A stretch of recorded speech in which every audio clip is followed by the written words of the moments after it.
Ustaz ada ramai kenalan-kenalan geng-geng motor ataupun geng-geng yang pernah lah pernah berada di jalan yang tak berapa cantik.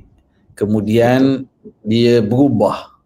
Yang pengalaman mungkin Ustaz boleh kongsi antara kenalan Ustaz yang maknanya dulu dia mungkin larak, sekarang dia dah berubah dan totally berubah jadi baik dan jadi sangat-sangat istiqamah. Mungkin Ustaz boleh share antara pengalaman Ustaz, antara kenalan Ustaz tu. Sebab ada juga yang sedang menonton masyarakat kita, dia kata saya nak jadi baik tapi saya ni tak baik. Jadi mungkin bila kita dengar pengalaman Ustaz, ada sahabat Ustaz sendiri yang boleh berubah dan istiqamah, dia jadi inspirasi Ustaz. Baik Ustaz. Terima kasih Ustaz Said Nur Hisham. Saya guna perkataan Ustaz Said Nur Hisham juga dalam satu gambar, sekeping gambar yang sangat manis dengan senyuman dia yang semanis madu. Apa yang saya nak cerita? Ustaz kata hikmah. Bagaimana, apa dia hikmah? Hikmah ni pada perkataan yang sesuai, kaedah yang sesuai, masa yang sesuai, pada orang yang sesuai. Pada saya sangat kagum bila orang boleh memudahkan sesuatu yang susah, dia jadi simple dan mudah menyerap. Terima kasih pada Ustaz Said Nur Hisham. Dan kaedah itu saya dah guna lama dah ketika kita berdakwah pada golongan maknya, kita berdakwah pada golongan yang terlibat dengan pelacuran. Alhamdulillah ramai Ustaz. Isu LGBT di Malaysia lebih daripada 380 orang pelacur-pelacur dan LGBT ni kembali ke pangkal jalan. Hasil kerjasama saya dengan JAKIM. Alhamdulillah kita berdakwah di lorong. Ustaz pun kita pernah buat rancangan usrah sama-sama. Dan keduanya, geng bikers. Geng bikers ni, Ustaz boleh total dalam geng kami ni Ustaz. Mayang tak reti. Mayang pun tak reti.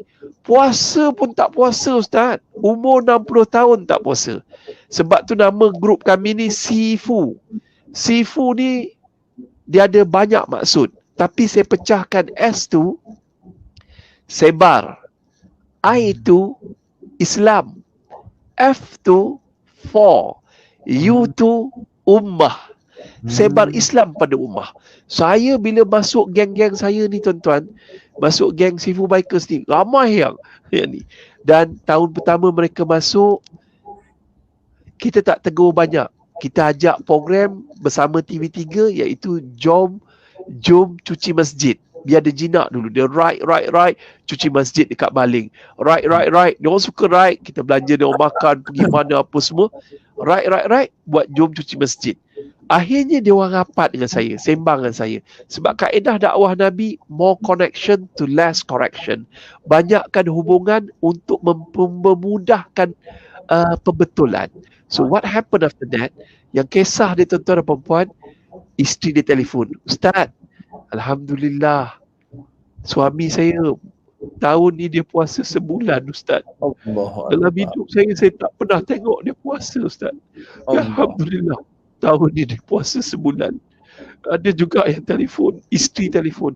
Ustaz PKP ni saya dapat satu nikmat yang paling besar. Apa dia? Kak, Alhamdulillah, suami saya dah jadi imam. Sepanjang Ramadan dia jadi imam. Dan yang paling saya sedih, dia boleh baca kutubah hari raya. Dan kami satu keluarga menangis. Sebab itulah. Ustaz, terima kasih Ustaz. Itu perkataan dia. Jadi kalau orang ada 1 juta, bagi duit 1 juta kat saya rasa tak ada boleh, benda ni tak boleh lawan kegembiraan saya. Bila manusia berubah dengan kaedah dakwah yang kita buat secara santai ni. Tuan-tuan dan perempuan, muslimin dan muslimat yang dirahmati Allah. Banyaklah. Ini terlalu ramai. Tapi saya nak tutup dengan satu kisah. Nama dia ni Atan, tetapi orang panggil dia Setan. Masa tu saya pakai motor Harley Davidson. Grup Harley ni. Depan saya tuan-tuan, kita orang ride pergi Thailand. Depan saya dia tidur di Shangri-La. Dia dah siap tempah 2 orang pelacur Thailand ni. Dia gambar seponggong pelacur tu depan saya. Dia tahu kita ustaz, tapi dia gambar depan tu. Ustaz, sorry ustaz ustaz tahu umur dia 60 tahun. Dia pencen Navy dan dia kaya raya. Dia ada 2 biji Harley yang harga 100,000 lebih, dia beli cash. Dia breakfast saya dekat Yusuf Aslam punya restoran Haslam depan Tawakal. Kalau kita orang ride sama-sama, orang lain minum teh tarik, dia minum depan saya bir. Dia Memang minum setan. bir. Memang Setan. Dia pergi mana-mana pun dia minum bir. Dia pergi mana, saya masuk masjid, dia duduk luar masjid. Cepat sikit sembahyang. Grup tu 2 orang je sembahyang. Saya dengan seorang kawan saya sembahyang masa itulah. Tapi alhamdulillah, Ustaz percayalah, doa Ustaz, doa. Saya selalu doa kat dia, ya Allah, bagilah abang dan Atan hidayah, bagilah abang Atan hidayah. Satu hari Ustaz, kita buat satu program. Program ni saya challenge lah geng-geng bikers ni masuk dalam liang lahat. Sekali dia kata, alah, Abang Atan mana berani, takut terbakar. Saya cakap tu, bahasa bikers kan, mana berani, lu mana berani bro, lu kalau masuk dalam liang lahat ni terbakar punya. Dia terasa tercabar. Kejap-kejap, bagi aku habiskan setin. Dia buka kasbut, dia minum, dia ramas tin kasbut, dia bubur dalam beg dia dekat kubur tu. Dia pun masuk. Dia masuk, kita tutup dengan papan plywood atas tu. Saya pun baca talqin. Baca talqin. Habis tu, kita pun buka plywood tu. Dia diam. Bang, okey bang. Dia diam. Lepas tu 3 hari saya tak jumpa dia. Dia start motor, dia belah, dia balik. 3 hari saya tak jumpa dia.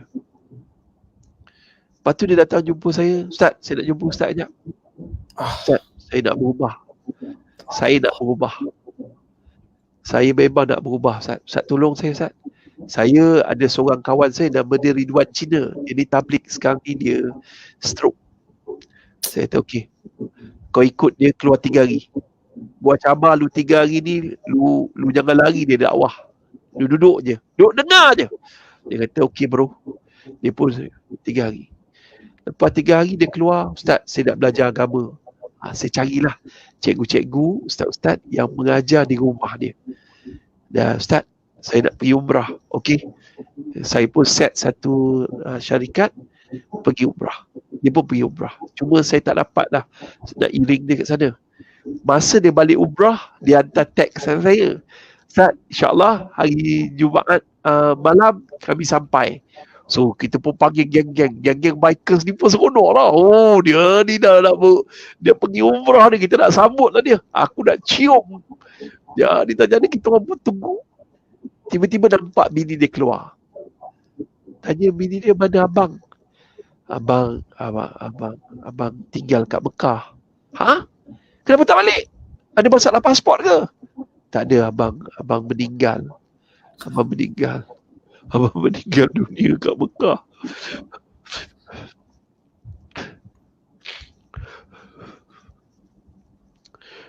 Sampai hari ni saya rindu kat dia. Sebab tu dalam hidup saya tak pernah pandang orang lain jahat. Yang paling jahat dalam dunia ni saya. Sebab saya tak pandai sampaikan agama pada mereka. Mungkin cara saya tak sesuai. Kan? Jadi saya, itulah. Isteri dia cerita macam mana keadaan dia kat Mekah. Apa yang bila saya tanya, hari tu saya tergamam sebab saya terlalu sedih. Zaman dulu tak ada WhatsApp, Ustaz, tak ada SMS, tak ada apa. Ada SMS. Cuma dia cerita kat saya, abang, alhamdulillah masa hari keberapa tu kami datang rumah dia, sebab dia panggil, isteri dia panggil, abang ada tinggalkan benda ni, dia dah amanah, dia dah wasiat. Abang meninggal dunia ketika tawaf. Allah. Meninggal dunia ketika dia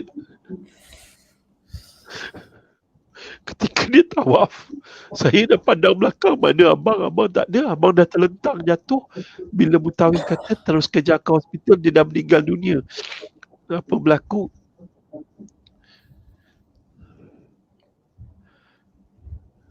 Dan sepanjang di Mekah, di Madinah, dia kerja dia hanya sembahyang, menangis, sembahyang, menangis, sembahyang, menangis. Bila isteri tanya, abang kenapa abang menangis? Abang tak pandai baca Quran.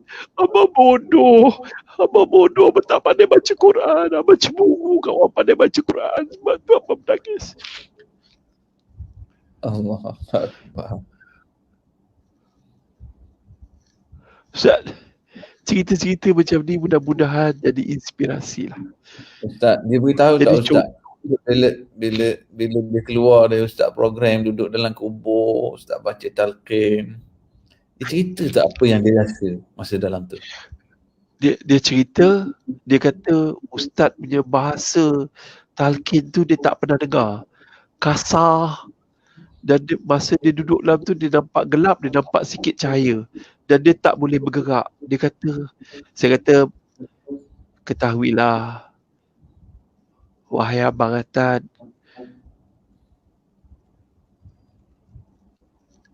kubur tu, kematian itu benar. Hidup di alam barzah ini benar. Pertanyaan muka nakir itu benar.